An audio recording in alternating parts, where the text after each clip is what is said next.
दोस्तों, welcome to rail career.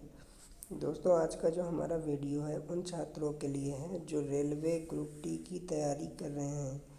देखिए, railway group D को लेकर एक हमारा बिग अपडेट निकला हुआ है जो कि railway group D qualification change को लेकर है। यहाँ पर क्या किया गया है, रेलवे ने रेलवे ग्रुप डी के लिए जो अभी तक क्वालिफ़िकेशन क्राइटेरिया रखा था वो मिनिमम क्राइटेरिया था 10th क्वालीफाई। अगर आप 10th क्वालीफाई हैं तो आप रेलवे ग्रुप डी के लिए आवेदन कर सकते थे।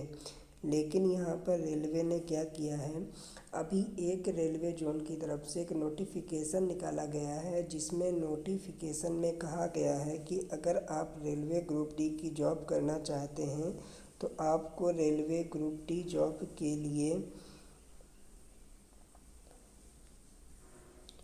10th क्वालिफ़िकेशन के साथ साथ ITI का होना भी ज़रूरी है। लेकिन ये जो है ये रेलवे ग्रुप डी की सारी वैकेंसियों पर अप्लाई नहीं होता।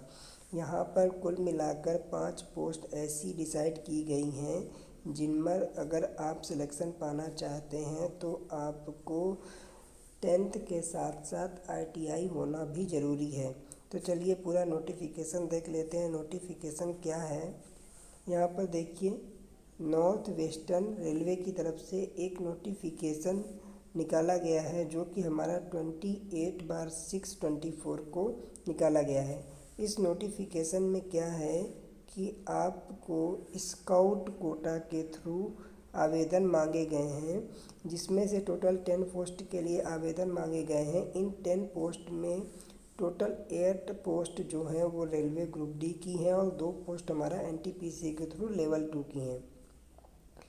ये स्काउट कोटा वालों के लिए है, वो इसमें आवेदन कर सकते हैं। लेकिन यहाँ पर एक क्वालिफ़िकेशन में चेंज किया गया है। वो चेंज क्या है, आगे इस नोटिफिकेशन को देखिए।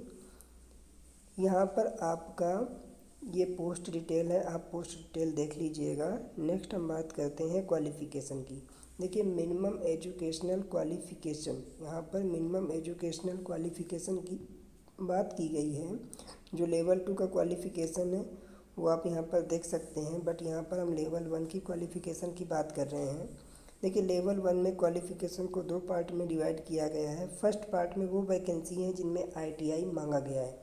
सेकेंड पार्ट में सारी बची हुई वैकेंसी हैं जिनमें ITI नहीं मांगा गया है। 10th qualification, 10th passed from any recognised board with national apprenticeship certificate granted by NCVT or 10th pass from a recognized board with ITI for appointment in civil engineering, mechanical, electrical, SMT and catering department। देखिए, यहाँ पर इतना सारा जो 5 departments हैं उन department के लिए बोला है कि आप अगर 10th पास हैं, 10th के साथ साथ आपके पास अप्रेंटिस सर्टिफिकेट है। आप किसी भी रेलवे से अगर अप्रेंटिस किए हुए हैं तो 10th के साथ अगर आपके पास अप्रेंटिस सर्टिफिकेट है तो आप इन 5 पोस्ट के लिए अप्लाई कर सकते हैं, या फिर आपके पास 10th प्लस ITI होना ज़रूरी है। इसके बाद सेकंड लिखा है कि 10th पास और ITI or equivalent from a recognised board for appointment in other department. इसका सीधा सा मतलब ये है कि अगर आपके पास टोटल इन 5 पोस्टों में अप्लाई करना है तो इसके लिए आपके पास ITI या अप्रेंटिसशिप होना ज़रूरी है।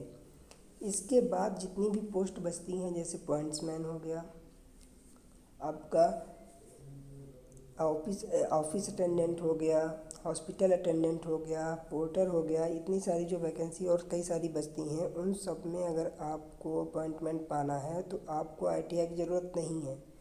बट अगर ऊपर की 5 पोस्ट में अपॉइंटमेंट पाना है तो ITI की ज़रूरत आपको होने वाली है। तो सीधा सा बेसिक सा कॉन्सेप्ट इसका मतलब ये हुआ, अगर ये जो नोटिफिकेशन है अभी स्काउट्स कोटा के लिए निकाला गया है, अगर आपका इस नोटिफिकेशन को ओपन वैकेंसी में भी अप्लाई किया गया, जो कि मैक्सिमम चांस हैं इसको अप्लाई होने के, तो ITI वाले छात्रों के लिए बहुत ही खुशखबरी है। बट जो आज छात्र ITI नहीं किए उनके लिए बहुत सारी प्रॉब्लम होने वाली है, क्योंकि जो रेलवे में मैक्सिमम वैकेंसी होती है वो सिर्फ एक ही डिपार्टमेंट की होती है, जो कि है सिविल इंजीनियरिंग। सिविल इंजीनियरिंग जो डिपार्ट होता है वो आपका जो पटरी होता है, जो ट्रैक होता है, उससे रिलेटेड सारा काम देखता है। जिसमें से जो पोस्ट आती है वो ट्रैक मैन की पोस्ट आती है, track maintainer first, second, third and fourth. ये जो ट्रैक मेंटेनर पोस्ट होती है